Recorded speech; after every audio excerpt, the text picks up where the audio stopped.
7 जानेवारीला कर्जतच्या पोलीस ग्राउंडवर ऐतिहासिक सभेच्या रूपाने होणार आहे।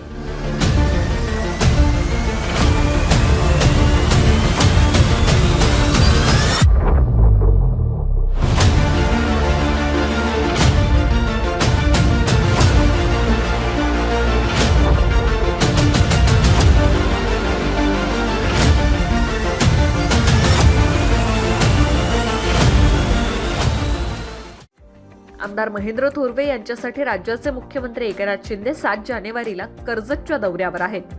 त्या दौऱ्याचं नियोजन करण्यासाठी महेंद्र थोरवे कर्जत मतदारसंघात फिरतायत। महेंद्र थोरवे जोरदार शक्तीप्रदर्शन करण्याची तयारी त्यांच्या समर्थकांनी केली आहे। त्यामुळे या सभेत मुख्यमंत्री काय बोलणार याकडे सर्वांचं लक्ष लागलंय। तसंच मातोश्रीचा फार्म हाऊस सुद्धा या कर्जत मतदारसंघात आहे। तसंच मुख्यमंत्री कर्जतकरांना काय देणार याकडे सर्वांचं लक्ष लागून राहिलंय।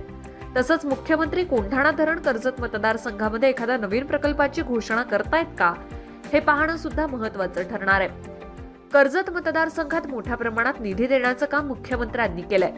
त्यामुळे या सभेमध्ये मुख्यमंत्री आमदार महेंद्र थोरवेंना खुश करणार का हे पाहणं महत्त्वाचं ठरणार आहे। विकासनामा कर्जत।